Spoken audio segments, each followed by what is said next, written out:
Nous examinons cette semaine au Sénat le budget de la sécurité sociale présenté par le gouvernement. Vous nous présentez un budget qui est en déficit de 8 milliards pour 2023, qui le sera de 11 en 2024 et de 17 en 2027. C'est une trajectoire qui est totalement inédite, alors que la crise sanitaire et ses effets sont derrière nous. Alors ma question, elle est très simple. Pourquoi n'êtes-vous pas capable de ramener les finances sociales à l'équilibre? Avez-vous baissé les bras? Avez-vous renoncé? Merci, Monsieur le Ministre, pour votre réponse. J'ai interrogé le gouvernement sur le déficit de la sécurité sociale et vous m'avez répondu sur le déficit du budget santé. Une toute petite partie de la réponse. Je n'ai entendu dans vos propos aucune volonté, aucune forte dans une trajectoire de retour à l'équilibre. Rien. Donc, en 2027, quand le chef de l'État finira son deuxième mandat, il laissera des finances sociales plus dégradées qu'à son arrivée et largement. On pourra accepter ces déficits, parlons du budget santé, si les indicateurs de santé du pays s'amélioraient. Mais nous reculons de la 6e à la 13e place en termes d'espérance de vie à la naissance et la mortalité infantile progresse. Nous pourrions accepter des déficits si l'hôpital allait mieux qu'il y a 5 ou 6 ans. Mais l'hôpital se dégrade, les personnels s'en vont et l'offre de soins se contracte. Nous pourrions accepter des déficits si nos concitoyens sur tout le territoire avaient accès aux soins de proximité, avaient accès à un médecin généraliste. Mais les déserts médicaux se répandent et les pénuries s'accroissent. Vous êtes donc en échec. Ce sont des vagues de mauvais résultats dans un océan de déficits. Monsieur le ministre, votre gouvernement gère mal la sécurité sociale.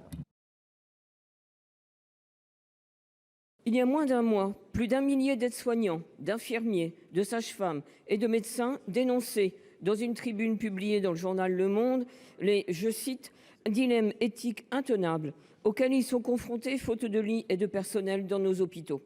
Partout, dans mon département, le Calvados, comme ailleurs, les soignants alertent sur la dégradation sans fin de leurs conditions de travail. Ils indiquent ne pas avoir choisi de travailler à l'hôpital pour être contraints de trier les patients ou d'être maltraitants. Il y a quelques mois, le service statistique du ministère de la Santé indiquait que plus de 21 000 lits avaient été supprimés entre 2017 et fin 2021, l'essentiel du premier quinquennat d'Emmanuel Macron donc. Dans 163 villes de France, les urgences ont été ponctuellement fermées cet été en raison de la démission de personnel. Aujourd'hui encore, il y a dans certains établissements 30% de lits fermés. Et parfois même, ce sont des services entiers. Pas une semaine ne se passe sans que l'état de délabrement du secteur de la psychiatrie, celui de la pédiatrie, victime d'un abandon de l'État, ne fasse la une. Sans parler de toutes ces maternités que vous avez laissées se dégrader au point que plus personne ne veut y travailler. Alors, Monsieur le Ministre, sortez des logiques comptables technocratiques. Allez-vous enfin écouter les professionnels de terrain, garantir un nombre maximal de patients par soignant, comme le Sénat l'a voté, et donner à l'hôpital public les moyens de prendre correctement en charge les patients? Monsieur le ministre, et alors? Nous avons votre réponse que vous venez de faire. Nous l'avons déjà entendue maintes fois de la part de vos prédécesseurs. Mais force est de constater que la situation, elle s'est encore dégradée. Nos hôpitaux doivent demeurer des lieux de soins sûrs et humains. Et les Français, comme les soignants, attendent des actes forts. En 2018, le président de la République avait annoncé, je le cite, « répondre aux défis du vieillissement ». La proposition de loi Mesures pour bâtir la société du bien vieillir sera examinée la semaine prochaine à l'Assemblée nationale. Une enquête récente menée par la Fédération hospitalière de France a révélé que 85% des EHPAD se trouvaient en situation déficitaire à la fin de l'année 2022. Ces déficits tendent à devenir structurels et croissants dans ce secteur, pour ne pas le dire, hélas, ils le sont déjà. J'ai été alerté hier de la situation budgétaire de plusieurs EHPAD dans mon département.